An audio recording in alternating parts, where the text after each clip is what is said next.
Bonjour Céline, aujourd'hui j'ai le plaisir de recevoir Céline Mahé qui a un parcours un peu particulier d'enseignante de l'éducation nationale, puis d'auto-entrepreneuse et puis aujourd'hui d'entrepreneuse et maman en IEF.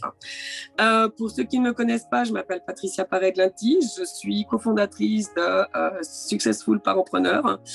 Et notre mission avec Michael Pinto, qui est mon associé, c'est de développer les entreprises des parents qui ont de l'ambition et qui cherchent justement à s'épanouir et dans leur vie de famille et dans leur vie professionnelle. Bonjour Céline, ravie de t'accueillir. Bonjour Patricia, bonjour, merci beaucoup à toi. Alors, je vais te laisser nous présenter ton parcours un peu atypique. Parce que souvent, on imagine que quand on rentre dans l'éducation nationale, on n'en ressent plus. Et nous expliquer un peu ton parcours puis ton cheminement. Ok. Écoute, effectivement, moi j'ai à l'âge de 12 ans à peu près, je me suis dit que j'aimerais bien être prof de maths. Et donc, tout s'est enchaîné assez rapidement. J'ai eu mon bac, je suis allée à la fac. Et quand je suis rentrée dans l'éducation nationale, j'étais absolument persuadée que je n'en sortirais jamais. Et donc, j'y suis restée 18 ans. Et au bout de 18 ans, finalement, j'ai démissionné. Comme quoi, la vie est surprenante. Qu'est-ce qui va être le déclencheur chez toi de cette démission ? Alors, je me suis beaucoup plu dans l'éducation nationale au départ parce que mon objectif, c'est vraiment... Moi, je suis très appelée, on va dire, à accompagner les enfants et les adolescents avec qui ils sont et à les accompagner le mieux possible. Donc ça m'a beaucoup plu au départ, je me sentais vraiment utile et finalement au bout de 18 ans, j'ai eu l'occasion de prendre du recul par rapport à mon métier puisque je suis partie en congé maternité et puis congé parental. Et à ce moment-là, je me suis posée et je me suis avouée en fait que je n'enseignais plus dans le cadre de mes valeurs profondes. Les valeurs profondes, c'était vraiment permettre à un élève en difficulté de progresser, d'avoir de l'estime de lui-même et de mettre en place au quotidien des choses qui pourraient vraiment l'aider. Or, je me rendais compte qu'à l'éducation nationale, c'était pour moi, selon moi, plus possible. Et donc, je me suis dit, je ne fais pas ce métier-là pour mentir à mes élèves ou pas faire ce qu'il faut pour eux. Donc, si je reste en accord avec mes valeurs, je ne peux plus y retourner. Donc, finalement, j'ai décidé de démissionner en quelques mois et j'y suis jamais retournée. Et mon défi, c'était de rester enseignante parce que j'aime beaucoup mon métier, mais pas dans l'éducation nationale. Donc, je me suis mis un petit objectif, en fait. Je me suis dit, peut-être je pourrais me mettre en micro-entreprise et partir sur un mi-temps. Voilà, objectif financier, un mi-temps. Et puis, à partir du moment où j'ai basculé, ça a été quand même difficile de me mettre en route, de me mettre en marche. J'avais des freins comme tout le monde. Et la vie m'a apporté des cadeaux. Par exemple, je suis émue quand je le dis, tu vois. Je me souviens très bien du deuxième appel que j'ai eu.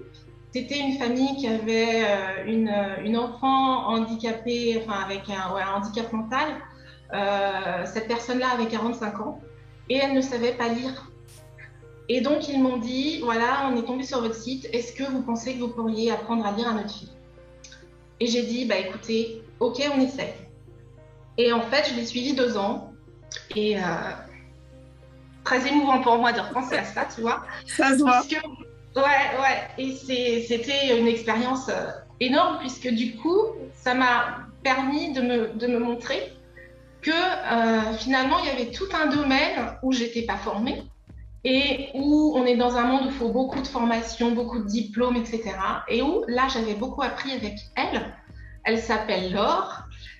Et du coup, elle m'a fait ce cadeau-là. J'ai appris beaucoup avec elle. Et après, j'ai ouvert vraiment mon champ de compétences. Et maintenant, j'ai des personnes en situation de handicap. Donc, c'est vraiment un cadeau qu'elle m'a fait, puisqu'elle m'a fait prendre conscience que j'étais capable de faire aussi un petit peu hors des sentiers battus. Et au bout de 2 ans, eh bien, voilà, mon travail s'est arrêté puisque Laure savait lire. Et donc, ça a été une sacrée victoire. Voilà, C'est super. magique. Voilà, et là, vraiment, je me sens utile dans mon travail aujourd'hui et je m'aperçois que chaque nouvel élève que j'ai est vraiment un défi pour moi. Et en fait, c'est très galvanisant parce que c'est motivant, on s'apporte mutuellement et si le défi est relevé, bah, je suis super heureuse et les familles sont hyper contentes aussi. Donc au final, tu as converti, si on prend la base même de l'entreprise qui part souvent d'une idée, je pense qu'on était beaucoup à être déjà salariés avant d'être entrepreneur, et puis à partir parce que il y a une partie de nos valeurs qui sont perturbées, qu'on n'exerce pas notre métier tel qu'on aimerait l'exercer. Au final, ça s'applique à tous les boulots. Oui, ça s'applique à tout ce qu'on fait par vocation et par cœur. C'est ça.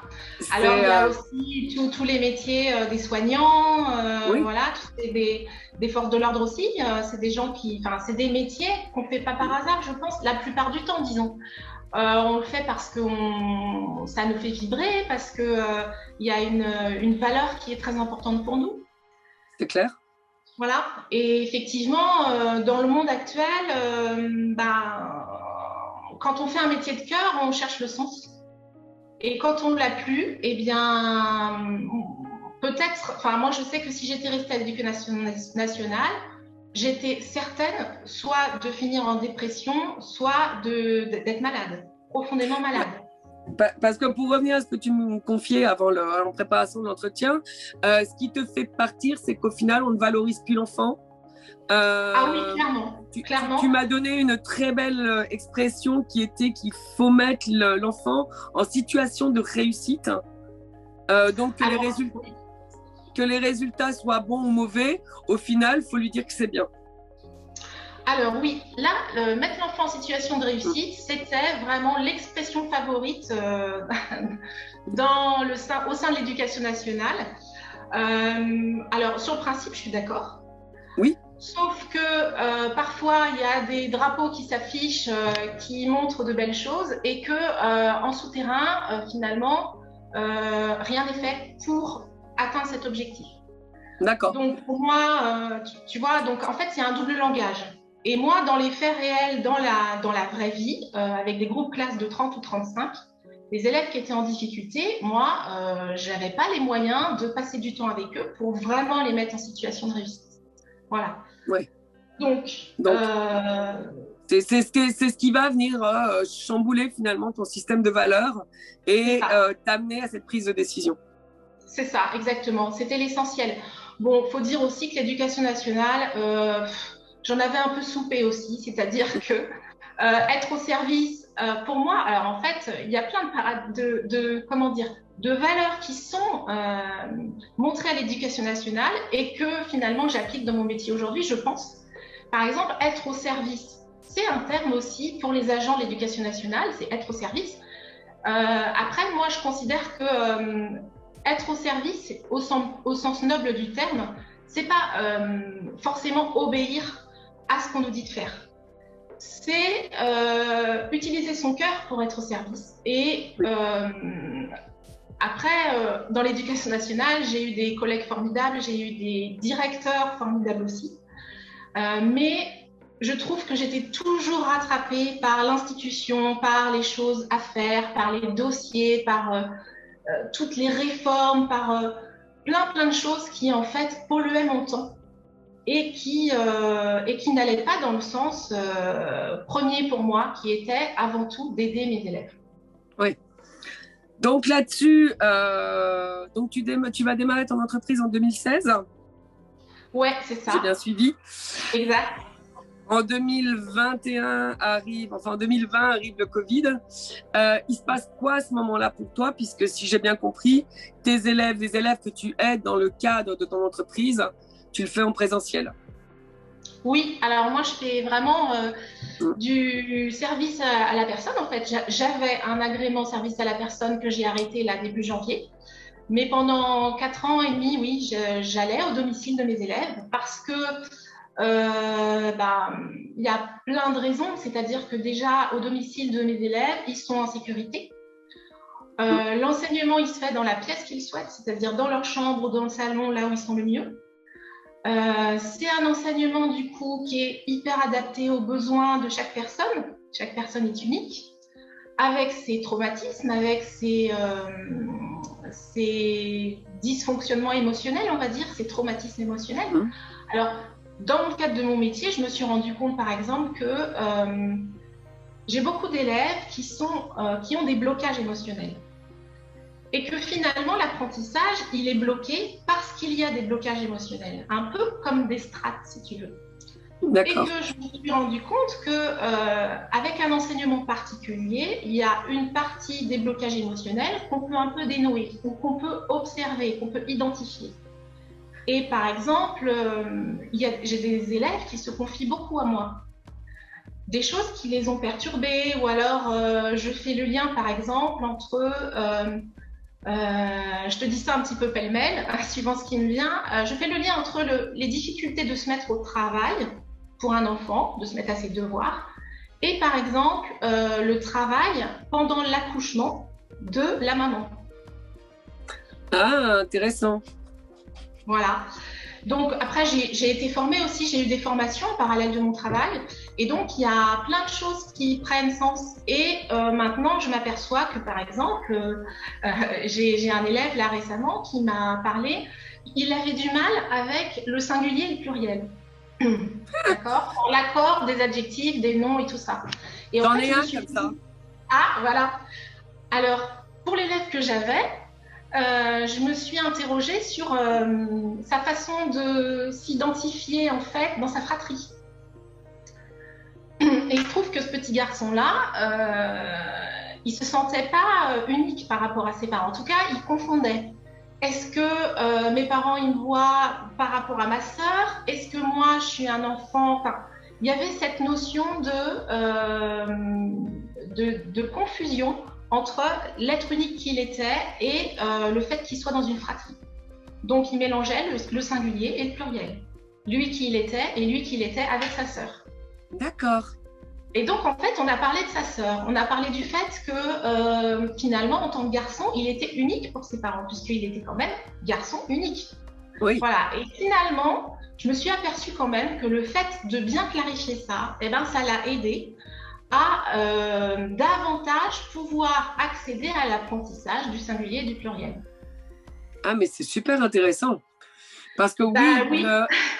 Alors, mon aîné, moi, qui a tendance à se perdre entre le féminin, le pluriel, le singulier, a basculé. C'était un petit garçon qui était hyper fier de ce qu'il faisait à l'école, qui était tout content de revenir avec ses petits autocollants que la maîtresse lui avait donnés. Je lui avais même fait un petit cahier.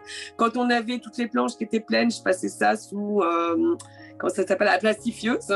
Oui. Pour qu'il puisse les accrocher dans sa chambre, ça lui fasse ses petits tableaux. Et il se trouve que son petit frère a eu à un moment donné des problèmes de violence. Mais de violence, enfin d'agressivité, on va dire, plus que de violence.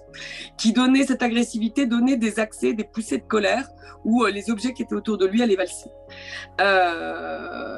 Quand on l'a emmené chez la pédiatre, on a rapidement diagnostiqué. Le gamin, il a renversé la consultation. Soudainement, c'est lui qui s'est mis à poser les questions au médecin. Elle m'a regardée en me disant « Est-ce que tu as compris ?» Je dis « Oui, j'ai compris. » Donc, se sont enchaînés les tests psychologiques derrière, avec un enfant qui a un QI élevé. Et Kéliane, donc, qui est l'aîné, a mal vécu ça. Parce que, non pas que lui ait un QI inférieur, mais il a un QI de 117 en ayant fait un quart d'heure d'exercice et passé 40 minutes à discuter avec la psy. Sauf qu'il est resté bloqué sur le chiffre.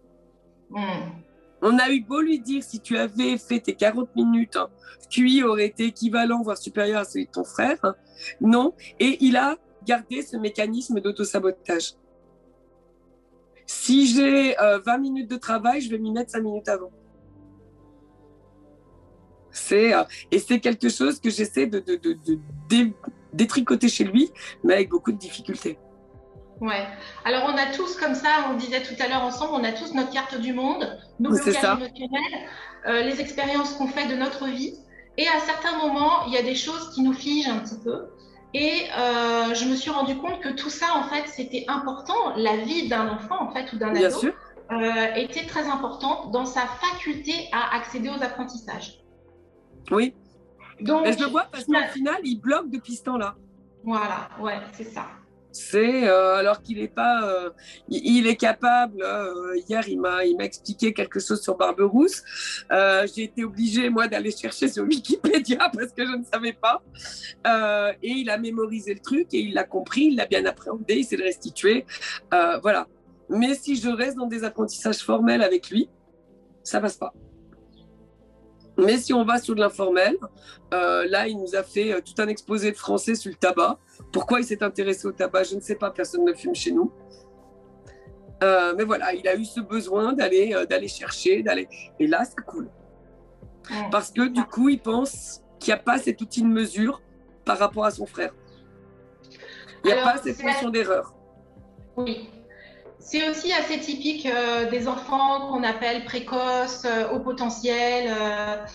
Ils cherchent le sens de ce qu'ils font. Toujours, ça va mieux quand ils prennent un thème qui les passionne, qui les intéresse. Et en fait, moi, j'en ai pas mal qui finissent finalement par plus vouloir aller à l'école parce qu'il n'y a pas de sens. Ça sert à quoi d'aller à l'école pour faire ce qu'on fait?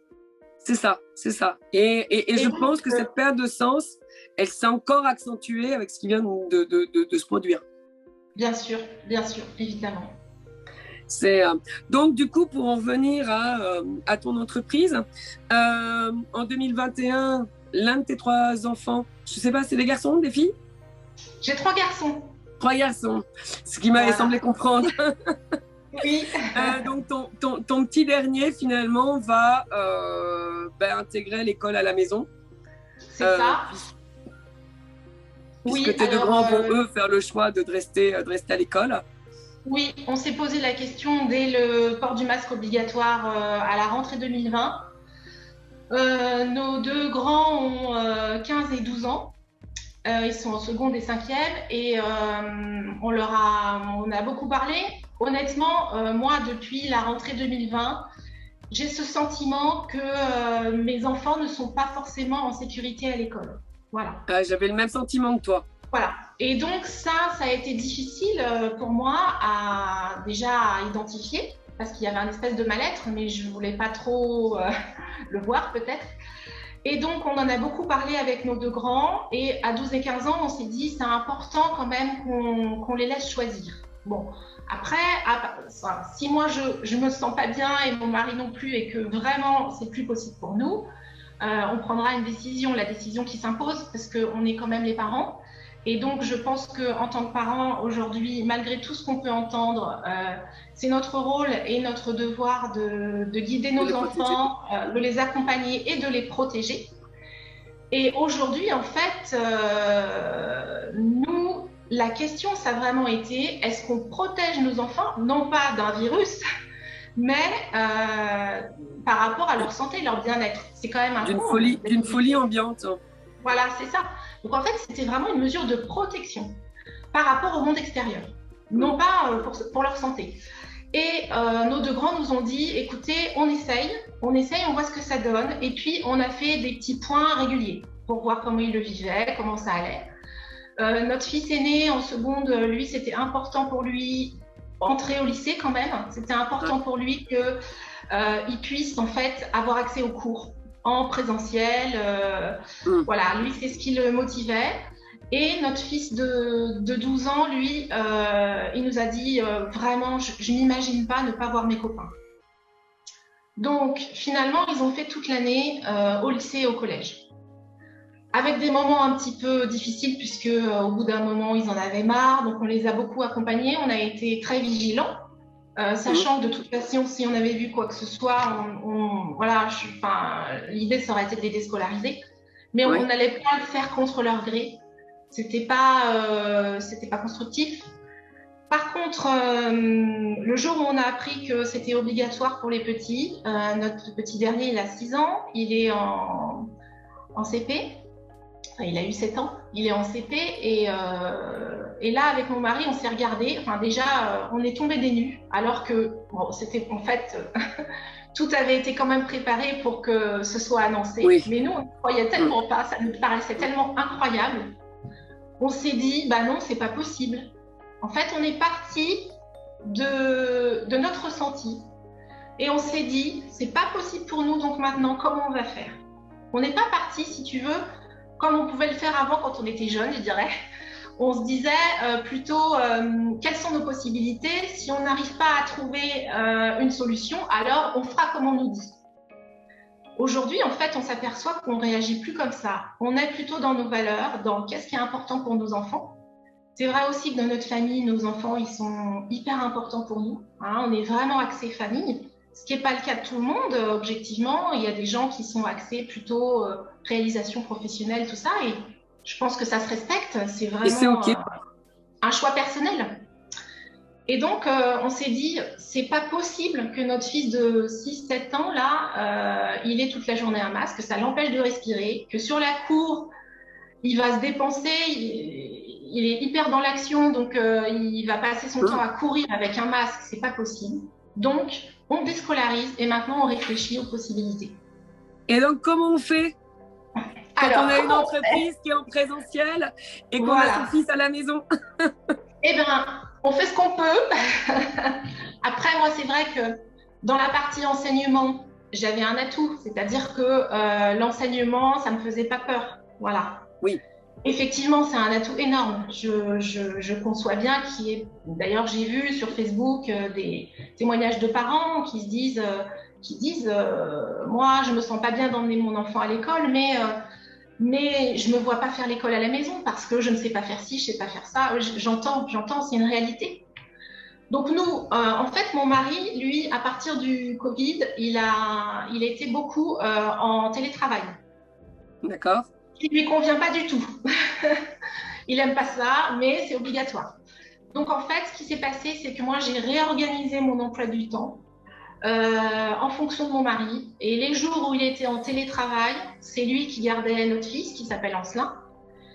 Donc il gardait Ancelin, il lui faisait l'école à la maison que j'avais préparée en amont, comme il pouvait selon sa journée de travail. C'est-à-dire qu'il y avait des jours, clairement, il avait des visios, il enchaînait, il ne pouvait pas. C'était comme ça. Donc Ancelin était à côté de lui, il jouait à côté de lui, il avait des livres, voilà. Et les jours où mon mari était à son travail, en présentiel, moi, du coup, je me suis réorganisée. J'ai blindé certaines journées où je partais de la maison, il était 7h, je rentrais à 20h30 le soir, pour pouvoir me dégager des demi-journées ou des journées entières pendant que mon mari était à son travail. Voilà. Comment on garde un équilibre dans ces conditions-là? En fait, honnêtement, en étant très transparente, Patricia, on n'a pas trouvé ça facile.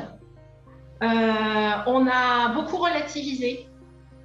Moi, la première, en fait, puisque moi, j'ai vu aussi le scolaire d'un autre point de vue, à l'intérieur, quoi, dans l'éducation nationale. Pour moi, un enfant qui est accompagné, quelles que soient ses difficultés, il s'en sortira toujours. C'est vraiment ma façon de voir les choses. Les enfants qui ont plus de mal, ou les ados qui ont plus de mal, pour moi, c'est des enfants ados qui ne sont pas accompagnés par leurs parents. Tu peux nous définir ce que tu entends par accompagner? Ouais, j'entends par accompagner être présent quand l'enfant a besoin. Oui. Pouvoir écouter quand il ne va pas bien. Pouvoir discuter autant que possible ou alors trouver des professionnels qui défont les nœuds. Et pouvoir être essentiellement présent, à l'écoute et pouvoir trouver des solutions avec son enfant. Après, donc tout ça, au final, c'est compatible avec notre capacité, on va dire, cordiale de parents. Ouais, non pas notre capacité intellectuelle ou mentale, mais ce qu'on a dans les tripes, ce qu'on a dans le cœur quand on garde nos enfants. Et ça, au final, c'est accessible à tout parent. Je pense que, en fait, moi, je m'aperçois que, par exemple, tu vois, mon fils, honnêtement, si on faisait, j'espère que l'inspecteur de l'éducation nationale de Nantes ne me regardera jamais. Parce que honnêtement, je m'aperçois qu'il est 8 heures par jour à l'école et concrètement, pour nous, l'école à la maison, ça a été entre 1h30 et 2 heures, 5 jours dans la semaine. Voilà. C'est la même chose pour nous. Ouais. Voilà. Après, notre fils n'a pas de difficulté. Hein. Il y a ça aussi, il n'a pas de difficulté particulière, il apprend bien tout seul, c'est une chance. Hein. Des enfants avec un peu plus de difficultés, oui, je pense il y aurait besoin de passer plus de temps. Mais je pense que c'est pas irréalisable. Je crois aussi que ce qui nous manque, et nous on s'en est aperçu un peu, c'est du temps pour pouvoir créer du lien avec d'autres familles autour de nous qui avaient fait ce choix-là. Donc on a tenté un petit peu à un moment, et puis on a rencontré des super personnes, mais en fait il n'y a pas eu de suivi. Et si on doit refaire une déscolarisation à la rentrée prochaine pour Ancelin, là je pense que dès le début de l'année, je vais chercher des gens autour de nous et je vais voir s'il y a des gens qui seraient d'accord pour instaurer un rituel et une rencontre régulière. Oui. Voilà. En fait, là, finalement, on a navigué à vue et donc on n'a pas forcément choisi de solution pérenne. Et en fait, on s'est réadapté régulièrement. Par exemple, au bout d'un mois et demi, on a fait le point, on s'est dit, bon, quels sont nos manques, quels sont nos points faibles dans l'organisation familiale, quels sont nos points forts, et à chaque fois, on a réajusté. Oui. Mais en fin d'année, là, mi-juin, honnêtement, avec mon mari, on se sent fatigué. Parce que le fait d'être un petit peu sur tous les fronts, là, on sent le contre-coup quand même. J'ai le même ressenti. Alors je ne sais pas dire si c'est la situation qui vient oppressante, parce que nous, ça va bientôt faire 1 an qu'on est parti de chez nous. Alors la chance qu'on a, c'est qu'on avait un point de chute en France, donc on n'est pas à la rue, ni comme certains amis l'ont été, à devoir changer de lieu tous les 2 jours. Ça a été notre chance. Mais oui, pareil. Par contre, c'est marrant parce qu'au début, tu disais, toi, tu es très famille et il y a des gens qui sont très, très carrière, très épanouissement professionnel. J'étais dans cette catégorie. J'étais typiquement, j'ai toujours fait passer mon boulot avant, alors je vais pas dire avant mes enfants parce que c'était faux, je me gardais, on va dire, les sacro-saintes 2 semaines, toutes les 7 semaines, qui étaient non négociables parce que je voulais ces 15 jours-là plein avec mes enfants. Et puis les week-ends, parce que c'est vrai qu'à Maurice, la semaine, c'était la nounou qui s'en occupait, c'était elle qui prenait les devoirs en charge. J'avais gardé, on va dire, que la partie sympa des enfants. Et aujourd'hui, avec le recul, alors bon, aujourd'hui, mes enfants ne sont pas demandeurs non plus, pour rien au monde, je les remettrai à l'école. Même si ça clash régulièrement parce que j'ai un niveau d'exigence qui est très certainement trop élevé. Mais pour rien au monde, je les remettrai à l'école. Alors, oui, Patricia, c'est tout à fait juste, je pense, parce que justement, il y a 2 choses là que je ne t'ai pas encore dites. C'est que déjà, je me suis rendu compte que quand c'était moi qui faisais l'école à la maison pour mon fils, en fait, j'étais beaucoup moins patiente qu'avec mes élèves. Donc, il y a vraiment une posture, si tu veux, travail et une posture maman ou papa qui est, c'est là, quoi. La chose que j'entends systématiquement quand des parents m'appellent, c'est avec moi, les devoirs, c'est difficile. J'arrive pas à faire les devoirs avec mon enfant. Ça part au clash tout de suite. Mais parce qu'en tant que parent, effectivement, on a des projections sur nos enfants. Et ça, même moi qui suis enseignante, je n'y coupe pas. Je suis comme tout le monde. Et en fait, c'est pour ça que moi, j'hésite plus à faire appel à des professionnels pour mes enfants. Parce que j'ai beau être leur mère, je suis consciente que il y a des endroits où je peux pas vraiment les aider comme ils auraient besoin. Oui. Ça renforce un peu l'humilité des parents, je trouve. Voilà, on est humain et parfois, moi, je m'aperçois qu'avec mes propres enfants, je sais pas faire. Voilà, c'est une réalité. Et je pense que c'est une réalité de beaucoup de parents parce qu'on est émotionnellement investis. Il y a des choses qui nous renvoient. c'est évident. Qui sont douloureuses parce que ça renvoie à notre histoire perso, parce que ça renvoie à des choses. Moi, je sais que j'ai énormément lâché prise depuis le mois de novembre. Parce qu'au démarrage, je voulais du français bien cadré, une autre grammaire, une autre conjugaison, du vocabulaire, une lecture. Le seul truc sur lequel je n'ai pas lâché prise, c'est on lit une heure par jour. Parce que je trouve qu'il y a, j'en ai un qui est en CM1 et l'autre qui est en CE2. Je trouve qu'il y a une déliquescence du français qui est dramatique. On a des enfants qui ne savent pas s'exprimer. Pourtant, j'ai toujours entendu dire autour de moi, oh là là, qu'est-ce qu'ils parlent bien, tes enfants, qu'est-ce qu'ils s'expriment bien. Et parfois, je bute en me disant, mais ça, c'est du vocabulaire de base. Alors, de base pour moi, comme me dit mon mari, pour toi, mais pas forcément pour le commun des mortels. Et j'ai pas lâché prise là-dessus, par contre, mais je me suis aperçue que ça passait parce que j'ai lâché prise sur plein d'autres choses. On a institué 2h30 de travail par jour, mais je m'aperçois que parfois ils font 2h30 de maths parce que ce jour-là, les maths leur parlent. Et puis que le lendemain, ils vont aller faire 1 heure de géo. J'ai mon plus jeune qui on a fait un concours hier de pays qui me bat à plat de couture. Et pourtant, j'estime avoir une connaissance de la géographie qui est relativement bonne. Mais alors là, je me suis fait aplatir. Super, défi relevé. Mais il m'a appris ses capitales. Je lui ai rien demandé. Il m'a demandé un globe à Noël. Il est là d'ailleurs, le globe. Et il passe un temps fou à regarder ce globe. Et il connaît ses capitales, il connaît ses pays, il sait les situer. Je lui ai trouvé une carte sur Internet, sur la tablette, une carte vierge. Moi j'hésite sur certains pays quand on aborde l'ex-URSS. Je sais, j'ai une géographie très approximative. Elle lui c'est voilà. C'est ça. Et je crois qu'il faut laisser, parce qu'au final il a appris ça, puis de ça il s'est intéressé à l'histoire des pays, puis de l'histoire il s'est intéressé aux drapeaux, puis des drapeaux aux monnaies. Puis après tout c'est un apprentissage. C'est ça. En fait, la curiosité de l'enfant, elle est naturelle. C'est ça. Et je pense que souvent, on oublie ça. En fait, l'éducation... Enfin, j'aime pas... je trouve qu'il y a une confusion entre éducation et enseignement aujourd'hui en France. Je ne comprends pas pourquoi l'institution s'appelle éducation nationale. L'éducation, pour moi, c'est vraiment la part des parents. Oui. L'enseignement, c'est la part des enseignants. Mais pour moi, il y a une confusion qui est assez, je dirais, assez embêtante. Bref, je ne vais pas développer là puisque ce n'est pas le propos.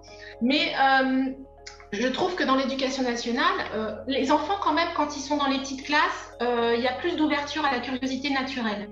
À partir du collège, les cours s'enchaînent de 50 minutes, là. Et en fait, on est extrêmement formaté dans le fait de terminer le programme. Excuse-moi, j'ai mon œil qui pleure. Dans le fait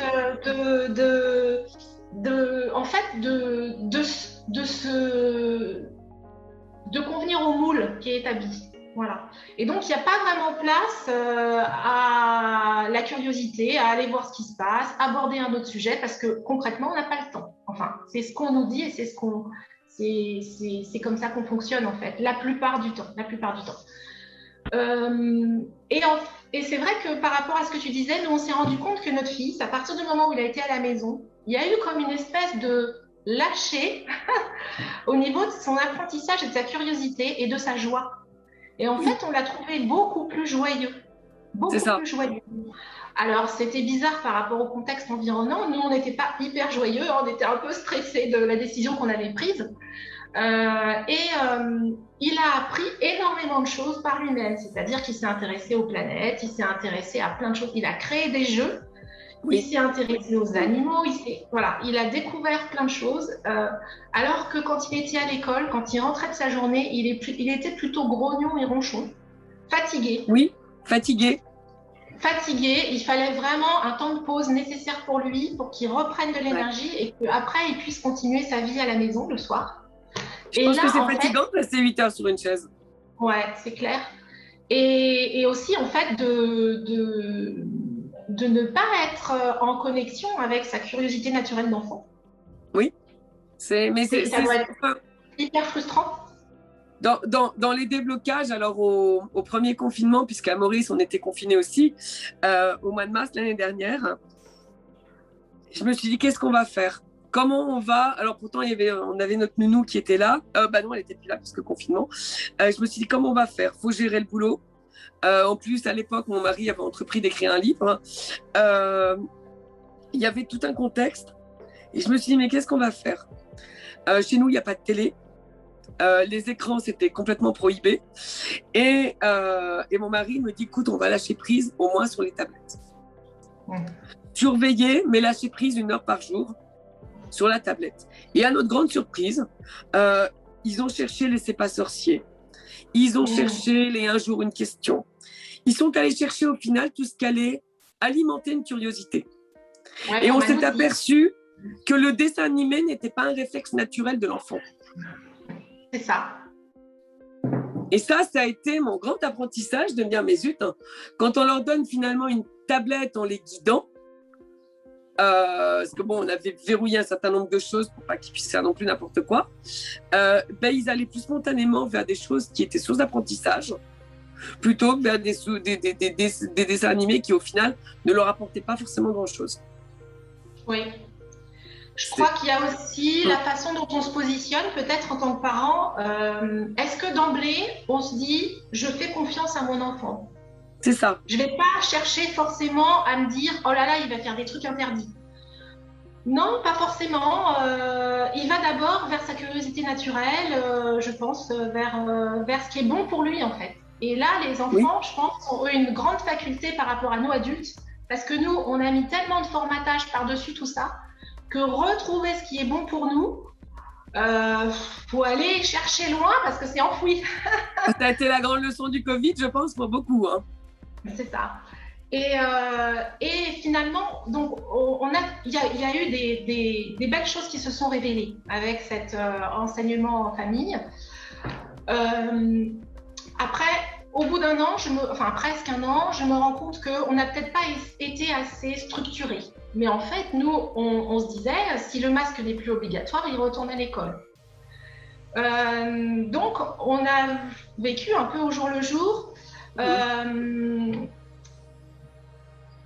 Aujourd'hui, je pense que si on refaisait une rentrée avec instruction en famille, ce serait quand même plus structuré. C'est-à-dire qu'on réserverait vraiment des créneaux précis avec à ce moment-là, c'est maman qui est là, donc on fait le travail de telle heure à telle heure. Si c'est papa qui est là, on fait le travail de telle heure à telle heure. C'est quelque chose aussi qui a été mis en évidence quand on a eu notre entretien avec l'inspecteur de l'éducation nationale, qui a été vraiment très compréhensif. Et là, je pense qu'en fait, il y a beaucoup de parents qui s'inquiètent de l'entrevue. Je pense que ça dépend vraiment des régions, des académies, ça dépend des personnes qu'on voit. Oui. C'est aussi. Moi, je ne peux pas dire qu'on ne l'a pas eu dans la mesure où, comme je leur ai demandé à qui je me référais, puisqu'on était poussés dehors, nous, de l'éducation nationale, je leur ai demandé à qui on se référait, j'attends toujours la réponse. Ah, c'est ça, ben oui, ça ne m'étonne pas. Oui, urgent d'amour. Puisque je ne suis pas dans le cadre et que je suis résidente étrangère, voilà. À qui j'en réfère? En plus, on a changé de lieu entre les deux, puisqu'il fallait que je libère l'appartement qu'on occupait au démarrage. À qui j'en réfère? J'attends. Donc c'est vrai que c'est la chance la chance ou la malchance, je ne sais pas, qu'on a eue. Mais pour rebondir sur ce que tu dis en termes de structure, on a été pendant 6 mois en roue libre et depuis 2 mois, on a restructuré de telle heure à telle heure français ou maths en fonction de qui se présente. Papa fait les maths, maman fait français. Et le mercredi, on l'a réservé à toutes sortes d'activités qu'ils voulaient faire. J'en ai un qui voulait faire du russe, l'autre qui voulait faire de l'arabe. Chez nous, on a un enseignement qui était bilingue en anglais à la base, donc on leur a maintenu l'anglais à raison de 2 heures par semaine. Et ils ont voulu faire des cours de robotique et l'autre sur YouTube. Bon, on a cédé sous certaines conditions qu'on ne voit jamais leur visage. conditions qu'ils ont acceptées sans problème. Du coup, le mercredi, c'est dévolu à d'autres choses et on s'aperçoit que, tu vois, là, ils sont en train de me dire « Ah, mais on va faire un exposé. Moi, je vais le monter avec, je vais faire une vidéo YouTube et puis je vais faire un petit dessin animé. » Voilà. Au final, ça les ouvre à d'autres choses, mais on a restructuré les choses parce qu'au démarrage, c'était un peu du n'importe quoi, ce qui fait qu'on travaillait même le samedi, dimanche. Et à un moment donné, on s'est dit non, c'est plus possible. Surtout si on veut garder ce mode de vie, éventuellement continuer de voyager si un jour on retrouve un semblant de liberté, mais pouvoir mettre des activités annexes dedans. Et c'est vrai que si on n'a pas de structure, c'est difficile de venir intégrer les autres activités. Complètement. La structure aussi, ça rassure beaucoup, hein, les enfants. Oui. Voilà. Nous, c'est vrai que on a quand même, on a une autre vision de notre fils maintenant. On le voit différemment en fait. Je crois ça lui a permis de développer vraiment des choses qui étaient en lui et qu'il n'avait pas développées jusqu'à présent à l'école. Voilà, enfin, quand il était à l'école. C'est intéressant quand même. Oui. De se dire qu'on les confie à une institution pendant 8 heures par jour et qu'au final, ils ne s'y épanouissent pas comme ils devraient. Oui. Après, du point de vue de l'enseignante que j'étais dans l'éducation nationale avant, je trouve ça d'autant plus dommage que les 3/4 de mes collègues, ils faisaient ce métier par choix, par conviction, et c'était des gens plutôt bienveillants avec les élèves. Et je me dis, c'est là où c'est pour moi encore je trouve ça très douloureux finalement d'imaginer que les gens qui sont dans l'éducation nationale, la plupart du temps, ils font leur métier avec bienveillance. Et finalement, le résultat que nous, on voit en tant que parents, c'est pas au top. Et je trouve que c'est le pire du non-sens. C'est clair. Parce qu'on a des gens qui vont et qui y croient. Moi, vraiment, la plupart font ce métier par choix et je ne peux qu'imaginer ce qu'ils doivent ressentir aujourd'hui avec le port du masque et tout ça. J'ai vu des témoignages d'enseignants qui disaient moi, j'ai demandé un jour à mes élèves de baisser leur masque à la fin de mon heure de cours. Et quand j'ai vu leur visage, j'ai pleuré. Waouh. Voilà, c'est... ouais. C'est violent. Oui, mais comme je comprends parce que la plupart des enseignants aiment leurs élèves. Et je pense, j'ai cru observer ça en tout cas. Et voilà, je trouve que ça montre à quel point on est dans une société de non-sens et où il y a plein de choses qui ne vont pas du tout, quoi. Je crois qu'on est un peu arrivé au bout de ce qu'on pouvait faire, je sais pas, ça fait un peu, moi je trouve que c'est un peu déshumanisé tout ça, un peu beaucoup même. Finalement, on a des capacités en tant qu'humains là qui sont pas du tout exploitées à leur juste valeur. Et comme c'est dommage, parce qu'on empathie tous, les enseignants, les enfants, les parents, tous on empathie cette situation. Et du coup, toi, dans ta recherche aujourd'hui, ça a été remettre du sens dans ta vie, rendre du sens aussi à ton enfant, enfin à tes enfants. Ouais, les protéger. Et qu'est-ce qu'on peut dire à ces parents qui hésitent en se disant qu'est-ce que moi je peux faire avec mon travail en tant qu'entrepreneur et comment je peux avoir mon enfant à l'école, mon enfant à domicile, tout en préservant une vie de famille, parce que c'est ça l'essentiel. Qu'est-ce qu'on peut leur donner comme conseil? Ouais. Je dirais que ce qui est le plus important, d'abord, c'est d'écouter leur petite voix intérieure. Qu'est-ce que leur petite voix intérieure leur dit? Comment ils le sentent eux? Si vraiment ils sentent un appel, si vraiment ils sentent que leur enfant serait mieux à la maison, je pense que ça vaut le coup quand même d'explorer sérieusement la question. Après, moi je dirais que des solutions, potentiellement, on en a un tas. On est quand même très formaté à avoir des œillères, tous, et suivant notre vie, suivant notre capacité à élargir notre point de vue ou pas, On a quand même des voisins, on a quand même des grands-parents, on a quand même de la famille, on a quand même toutes sortes de possibilités pour aménager notre temps. Après, je dirais aussi qu'un élément clé pour moi, ça a été la confiance. C'est-à-dire, on est quand même, je trouve, habitué beaucoup dans notre éducation, quand on est adulte. On a beaucoup entendu, bon, moi je vais avoir bientôt 50 ans, donc mon éducation, ça a été, il faut faire attention, t'es pas capable de grand-chose, prendre les risques, c'est pas une bonne idée, tu dois pas te tromper dans la vie, ce genre de choses qui bloquent en fait. Oui. À partir du moment, je trouve, où on teste des choses. Après, déscolariser son enfant, on peut essayer 1 mois, je veux dire, on peut essayer 2 mois, on peut négocier avec l'école. Est-ce que il peut rester 1 semaine à la maison, après avec diverses raisons. Je pense qu'on se met beaucoup de freins finalement, oui, de par notre éducation. Et moi, ce qui m'a beaucoup aidée, à un moment où j'étais un peu perdue, parce que c'est vrai que nous, je crois qu'on est les seuls à avoir déscolarisé notre fille dans l'école où il est. On est les seuls. Nous aussi. Donc, il y a aussi beaucoup le regard des autres. Hein, dans notre société, c'est très important. Ce qu'on peut penser de nous. Moi, je me suis vraiment dit qu'est-ce qui est le plus important pour moi. À partir de là, le plus important pour moi, c'était de protéger mon fils. Et puis, j'ai pris aussi beaucoup de recul. Et en fait, c'est ce que je te disais tout à l'heure, je ne suis pas allée au bout. On a beaucoup relativisé avec mon mari. C'est-à-dire qu'on s'est aperçu que, comme tu disais, toi tu disais j'ai lâché prise. Nous, on a beaucoup relativisé. On s'est aperçu vraiment, et ça c'est une réalité dans mon métier aujourd'hui, hein, s'occuper d'un enfant, c'est pas du tout comme s'occuper de 30 enfants pour l'enseignement. Ça n'a rien à voir.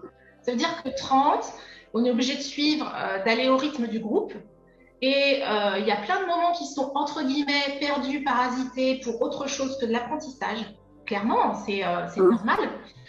Et en fait, avec un enfant, on avance énormément parce qu'en plus, l'enseignement qu'on fait, c'est hyper adapté. On sait comment fonctionne notre enfant, on sait ce qui lui plaît, ce qui lui plaît pas.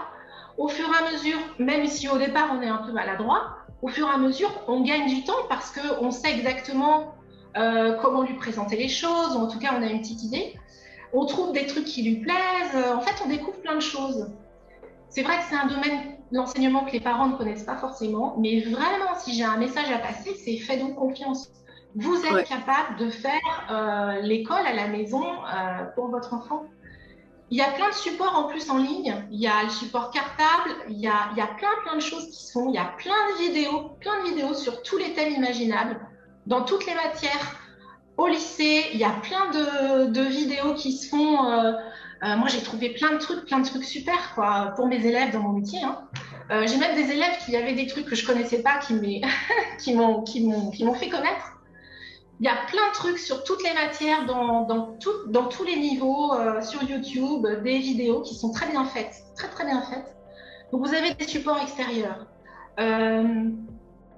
Vous avez peut-être dans votre connaissance des gens aussi qui sont plus à l'aise dans une matière ou une autre. Vous avez peut-être aussi dans vos connaissances des enseignants qui peuvent ponctuellement vous donner des conseils et par exemple venir chez vous 1 heure comme ça tous les 2-3 mois pour faire le point et pour vous guider un peu. Enfin, on peut imaginer plein de choses. Et je pense vraiment que les parents peuvent se faire confiance et l'exigence qui est annoncée finalement n'est pas si terrible que ça. Et comme tu disais tout à l'heure, un enfant qui lit régulièrement, un enfant qui écrit régulièrement, même des choses qui lui passent par la tête avec un petit cahier d'écrivain, un enfant qui fait régulièrement des mathématiques, utiliser des manuels, des supports. Avec les manuels, c'est super. Vous avez juste à suivre le cours du manuel, du support. Le programme, il est déjà fait pour vous. Simplifiez-vous la vie, en fait. Si vous ne voulez pas partir n'importe où, si vous avez besoin d'être assuré, moi, je dirais ça aux parents. Il y a plein de trucs qui existent aujourd'hui pour vous accompagner et pour mettre un filet autour de vous et qui assurent en fait la continuité de l'enseignement pendant 1 an ou plus. C'est ça. C'est ça. Et puis on s'aperçoit, enfin moi je m'aperçois que dans mon travail, pour prendre le côté entrepreneur, j'ai éliminé plein de choses que je faisais qui au final n'impactent pas mon chiffre d'affaires, n'impactent pas le flux de clients. Par contre, me libère 80% de mon temps. Ah ouais. Ah oui, non, je me suis posée à un moment donné en me disant, ok, je fais quoi? Je le fais comment? Qu'est-ce que Michael aussi veut qu'on garde ou pas? Et puis on a fait le tri. On a élagué tout ce qui nous parasitait.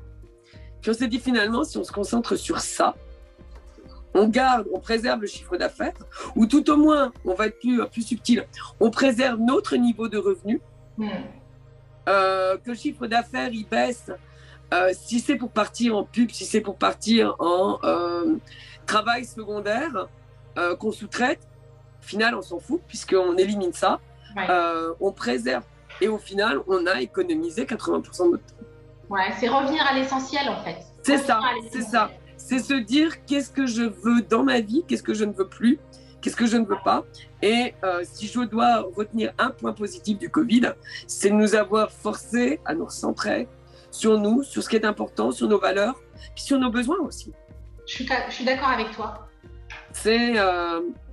Et je pense que les parents qui se posent la question pour la rentrée prochaine, à se demander comment ils vont préserver leur chiffre d'affaires ou comment ils vont pouvoir développer un business, demandez-vous ce que vous voulez dans votre vie. Juste, quels sont vos besoins à vous, à votre famille, pas ceux des voisins. Parce que moi, j'ai des clients qui viennent me voir en me disant « Ah, j'ai besoin de ça », et puis quand on détaille, mais une paire de Louboutin, tu t'en fous. T'es toujours en short, tu t'en fous. Ah ben oui, mais c'est pas parce que ta voisine là que tu dois l'avoir. Donc toi, qu'est-ce qui te ferait plaisir? Si c'est une paire de tongs, offre-toi une paire de tongs. C'est imagé, mais l'idée, elle est là. Qu'est-ce qui est vraiment vous? Et dans ce qui est vraiment vous, de quoi avez-vous vraiment besoin? C'est ça. Quel est l'essentiel de chacun? C'est ça. Quand on a trouvé son essentiel, finalement, on peut relativiser par rapport aux attentes de la société. Et là, pour l'enseignement, vraiment, je pense que c'est important de miser sur l'essentiel, c'est-à-dire savoir lire, écrire, compter. Et puis ouvrir, pour moi, ce qui est essentiel aussi, c'est ouvrir l'enfant à toutes ses curiosités naturelles. C'est ça. Lui permettre d'aller voir, d'aller voir aux endroits qui l'attirent. C'est ça. Tous les questionnements qu'il a. Et en fait, moi, je me suis aperçue avec mon fils que, à partir du moment où on ouvrait ce champ-là, eh bien, il apprend plein de choses tout seul. Oui. Donc, en fait, c'est du temps gagné, c'est un apprentissage personnel, voilà, c'est... Puis ça les ouvre au discernement, ça va les ouvrir à... Ça, c'est sûr. Je vois la Kéliane qui a cherché sur Barberousse. Il est arrivé avec plusieurs documents, dont certains où les dates n'étaient pas les mêmes, forcément, hein, on n'a qu'une idée approximative. Certains faits d'armes, pareil, étaient approximatifs, relatés d'une manière et d'une autre. Et ça a suscité des questions. Pourquoi là on me dit ça? Pourquoi là on me dit ça? Pourquoi alors que ça devrait être la même histoire? Pourquoi elles sont différentes? Voilà. Et ça, c'est une capacité que je ne lui avais pas reconnue sur ces 3 ans d'école avant.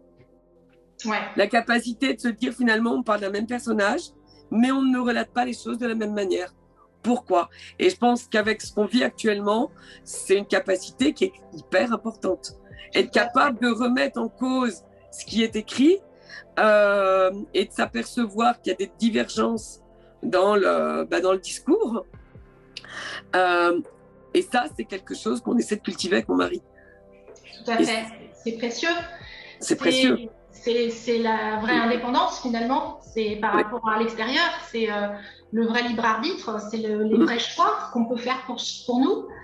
Après, j'ai envie de te partager quelque chose, Patricia. Je me suis demandé, autour de nous, forcément, on a des amis qui ont réagi par rapport à nous, notre déscolarisation.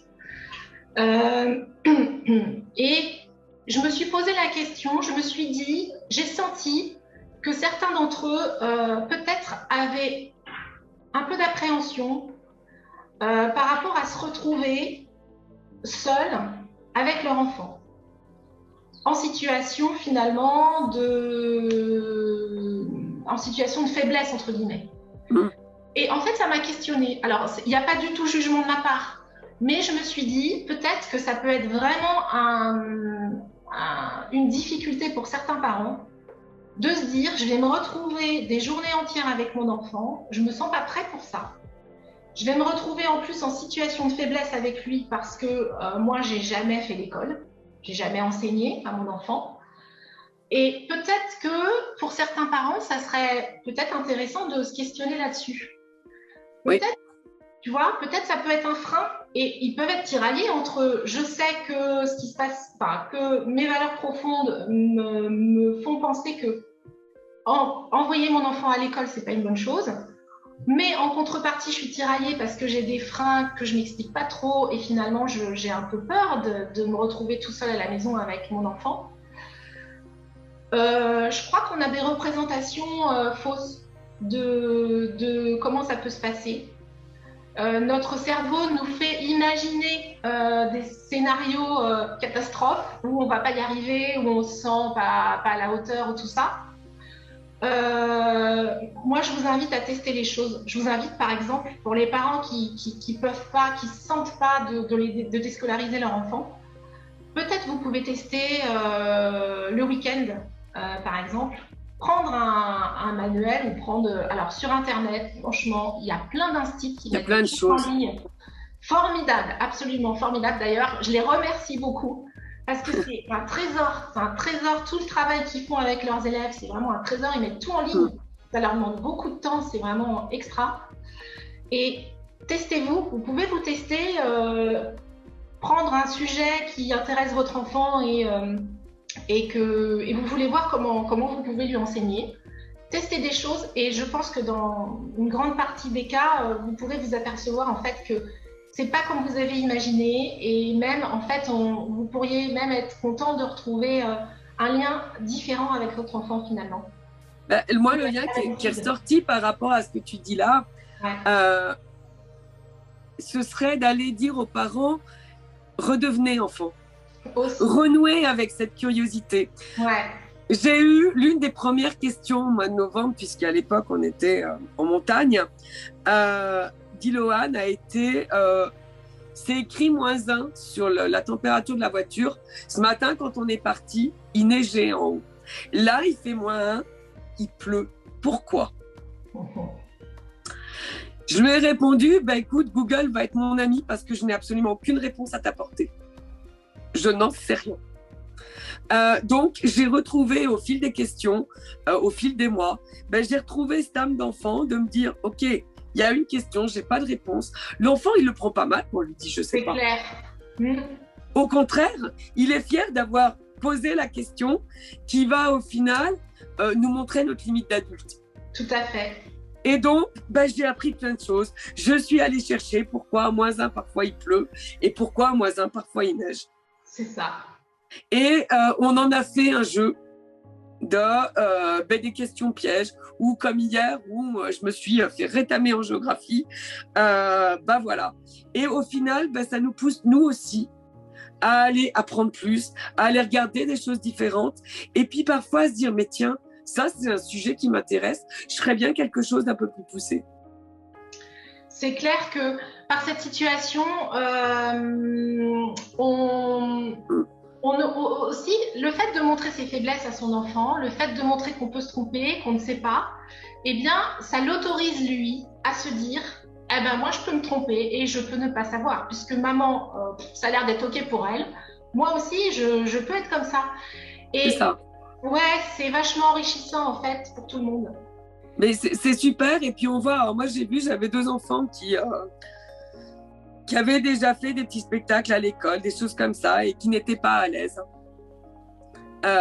Donc je les avais inscrits à un cours de théâtre, mais bon, je sentais que c'était pas ça.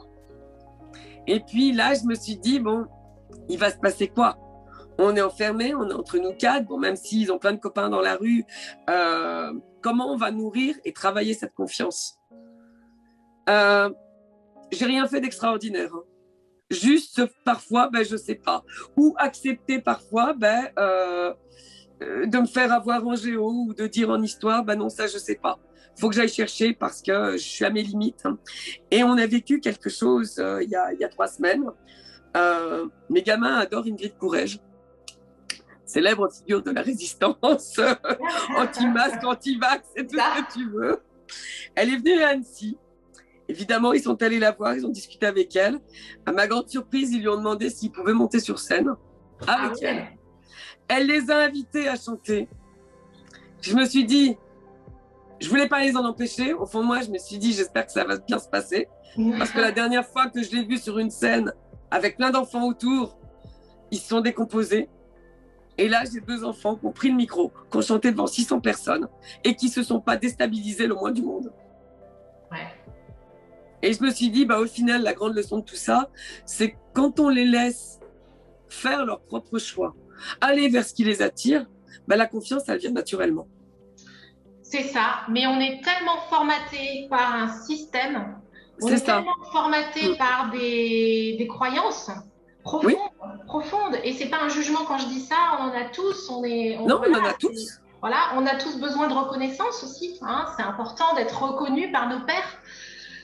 Et donc, je peux bien tout à fait entendre qu'il y ait plein de parents qui aient beaucoup de mal à se lancer dans quelque chose qu'ils ne connaissent pas, à être en position de faiblesse, parfois entre guillemets de faiblesse. Pour moi, c'est pas une vraie faiblesse de dire qu'on ne sait pas ou qu'on… Voilà. C'est une expérience, c'est une sacrée expérience, effectivement. C'est une expérience humaine, c'est une expérience… j'ai découvert mes enfants. Oui, moi aussi. Clairement, j'ai découvert mes enfants. J'ai découvert qu'ils pouvaient être beaucoup plus subtils que je ne pensais. Je dis pas que c'est facile tous les jours, loin de moi. Mais j'ai découvert des êtres humains qui avaient des besoins, qui savaient les exprimer, ils savent ce dont ils… Je crois que la grosse différence, c'est ça. C'est contrairement à nous, où on va aller lutter contre ce dont on a envie. Eux, ils vont à un moment donné, ils me le disent de temps en temps. Bon, maintenant, on joue au Lego et puis c'est comme ça. Ouais. Et puis, si ça ne te convient pas, le fait qu'on travaille, c'est ton besoin, c'est pas le nôtre. Nos enfants aussi, aujourd'hui, sont quand même beaucoup plus conscients, beaucoup plus, sûrs de… Ils savent mieux qui ils sont que nous, on pouvait l'être à l'époque. Ils sont beaucoup moins aptes au formatage. Et d'ailleurs, c'est pour ça, je pense en partie que c'est peut-être au moins une explication. Le fait qu'on n'en parle pas, mais il y a énormément d'enfants qui sont déscolarisés aujourd'hui, par leurs difficultés scolaires ou leurs phobies scolaires. Mais c'est incroyable le nombre. Parce que l'école est plus adaptée. Non, parce que ça convient plus du tout à la nouvelle génération d'enfants, mais plus du tout. Et les enfants, plutôt que d'aller à l'école, ils préfèrent, je dirais, aller au pire pour eux, plutôt que d'aller dans un endroit qui leur convient pas. C'est ça. C'est difficile ce que je dis, mais c'est une réalité. Moi, je le vois dans mes élèves, c'est une réalité. Malheureusement, parce que ça entraîne énormément de souffrance, énormément de souffrance. J'aurais voulu dire aussi aux parents que finalement, tu vois, tu disais, j'ai découvert mes enfants, mais moi, je me demande si, en fait, de par le fait de leur permettre de faire l'enseignement à la maison, ils n'ont pas aussi changé par rapport à qui ils étaient avant à l'école. Tu vois ? Certainement. Je pense que… Et les enfants, ils ont cette capacité à utiliser, à aller chercher les ressources qu'ils ont en eux, dès que l'environnement il change autour d'eux, dès que ça se modifie, ils s'adaptent super vite et ils vont chercher les ressources en eux pour pouvoir finalement profiter au mieux du nouvel environnement. C'est ça, et ils ont cette capacité. Enfin moi, le truc qui m'a stupéfait, c'est Ilohan qui un jour est arrivé en me disant « je veux faire du russe ». Alors certes, je parle allemand, je parle anglais, je parle espagnol, on vit dans un pays bilingue, et quand je lui ai dit mais pourquoi, mais parce que je vais être astronaute, que Thomas Pesquet a été obligé d'apprendre le russe en accéléré, donc moi je peux prendre mon temps, donc si je commence maintenant, je peux apprendre l'allemand, je peux apprendre l'espagnol, j'ai le temps d'apprendre le russe et d'apprendre l'anglais, donc si je commence maintenant, à 19 ans je parle 4 langues couramment, et je pourrais me concentrer sur autre chose. Voilà. Le deuxième est arrivé et ça se passe super bien. On était parti sur une demi-heure de russe. La prof, il y a quelque temps, m'a dit est-ce qu'on peut monter à 1 heure parce que il enregistre. C'est impressionnant, hein? C'est impressionnant. Et pour l'arabe, Kéliane m'a dit tu sais, on va souvent à Dubaï. Moi, j'aimerais bien être chirurgien à Dubaï. Mais si mes patients sont arabes, il faut que je puisse parler avec eux dans leur langue. Bon, ok. Et là, pareil, je dirais, il fait 1 heure d'arabe par semaine. Pareil, on était parti sur une demi-heure. La prof a demandé à monter à 1 heure parce que ça se passe tout seul. Bah oui, parce que ça leur plaît. Parce que ça leur plaît, parce que ça leur parle. Parce qu'ils savent ce qu'ils veulent en faire. Que pour eux, ça a un sens. Voilà. Et c'est vrai que je m'aperçois que mieux que nous, ils savent ce dont ils ont besoin, ce qui va les connecter avec ce qu'ils veulent faire. Parce qu'au final, tout à l'heure, je parlais de Kéliane qui a fait un exposé sur le tabac. Ce qu'il est allé chercher, c'est pas l'économie du tabac ni la culture. C'est tout le côté chimie et médical et influence sur la santé. Donc voilà, il va aller nourrir des interactions de chimie. Hier, il m'a expliqué comment la plante synthétisait, photosynthétisait le sucre, à quoi ça lui servait. Voilà, c'est de la physique, c'est de la chimie. Complètement.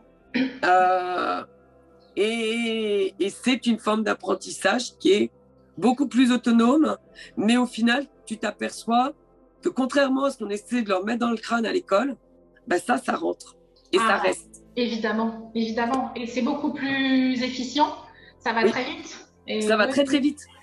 Et alors, je voulais te partager aussi, Patricia, ça m'est revenu là, une phrase que je me suis dite par rapport à l'enseignement en famille.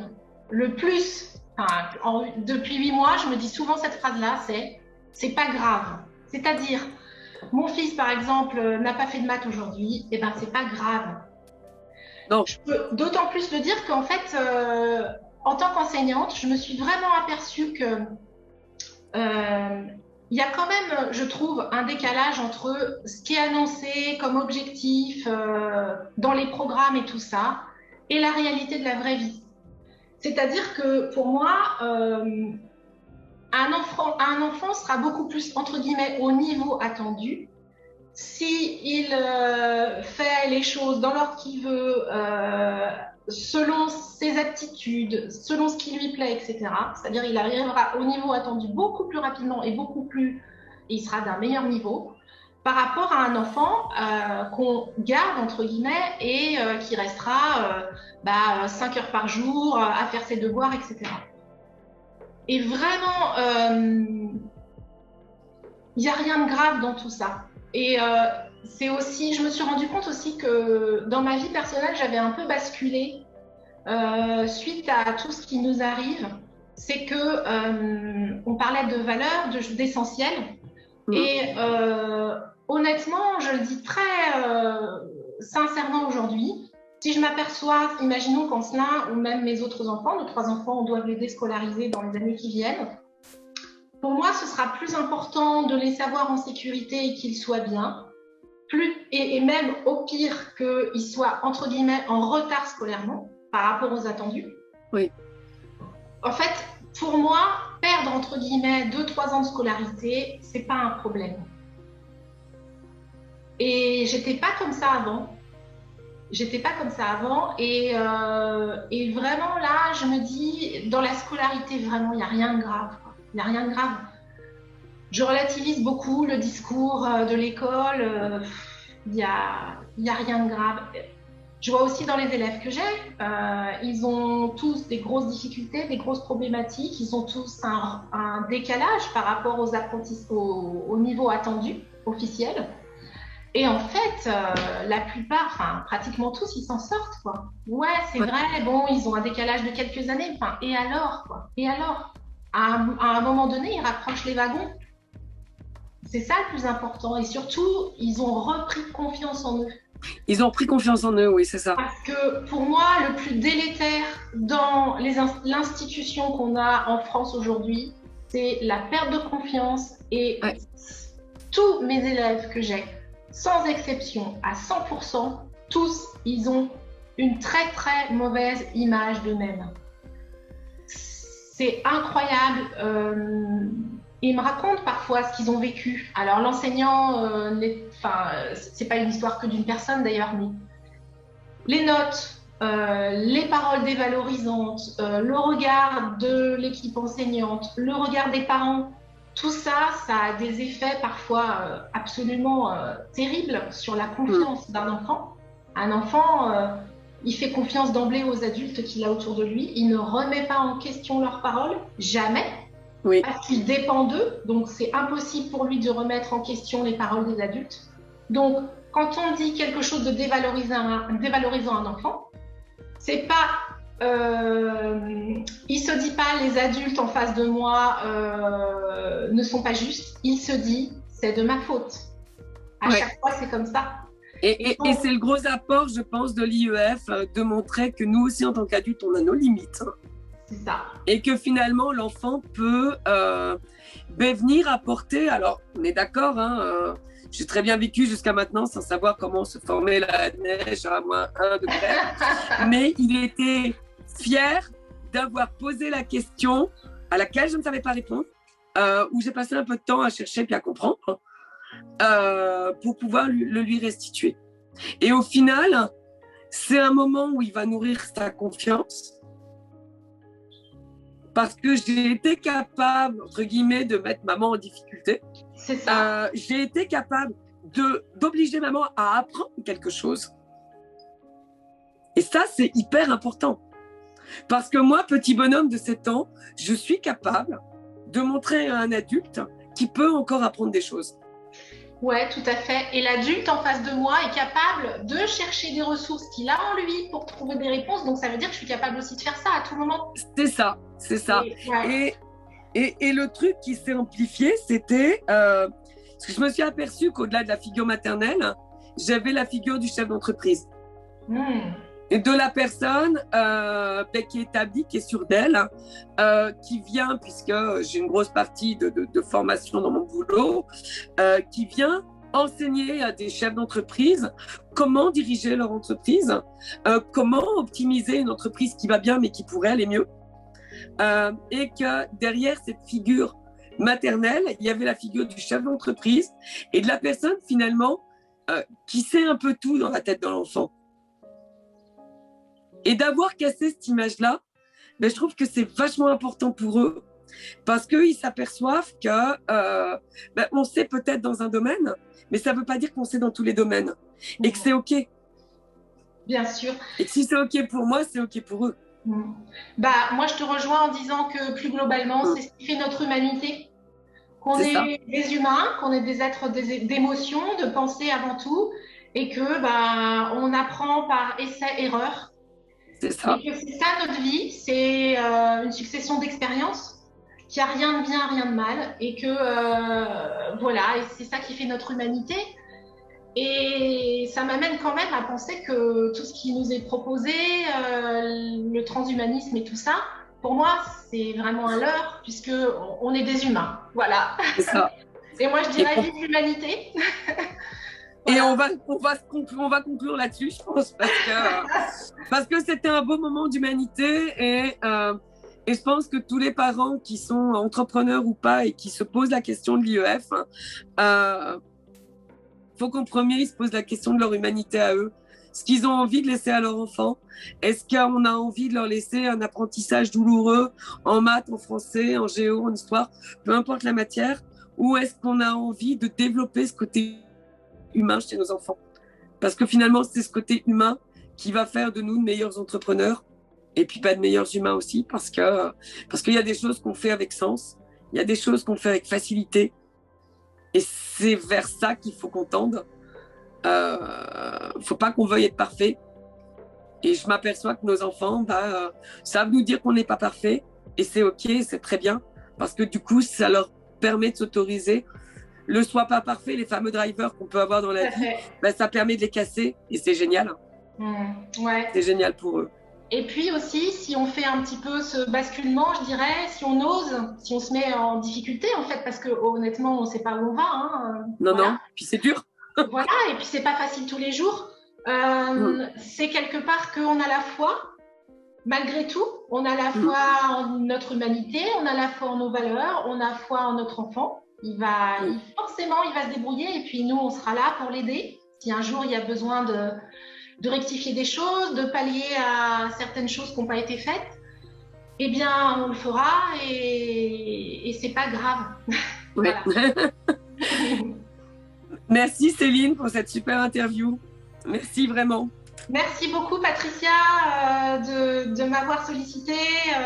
C'était vraiment une super expérience. Je te remercie beaucoup de ta gentillesse et de ton authenticité. Merci. Ouais, merci beaucoup pour tout.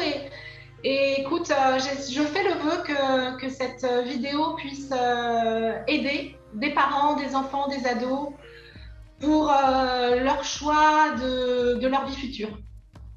Voilà. Oui, c'est l'idée, c'est de se positionner, encore une fois, se positionner avec le cœur et se dire, OK, qu'est-ce que je veux pour moi, qu'est-ce que je veux pour ma famille, qu'est-ce qui est important, qu'est-ce qu'on met au centre. C'est ça. Et ça a été la trame de toutes ces interviews depuis le démarrage, parce que moi aussi, ça a été la grande question que je me suis posée au moment où c'est arrivé. Et je pense que c'est important de se faire confiance, juste se faire confiance. Oui. Se dire que si on a été capable de mettre au monde nos petits bouts de chou, on est capable de les accompagner et d'être, je ne vais pas dire la béquille sur lesquelles ils vont s'appuyer, mais tout au moins d'être celles qu'ils peuvent aller chercher quand ils ont besoin de s'appuyer sur quelque chose. Oui, tout à fait. Et puis, je pense que nos enfants, ils ont besoin puisque ce sont nos enfants, ils ont besoin avant tout qu'on soit présent, ils ont besoin de nous. Ouais. Et on fera forcément au mieux. Voilà. Voilà, ce sera peut-être pas parfait, mais... Voilà. Mais au moins, on l'aura fait avec le cœur et avec ce qui nous semble juste. Merci beaucoup, Céline. Merci à toi, Patricia. Merci à tous. Merci à vous. Oui. Et à bientôt.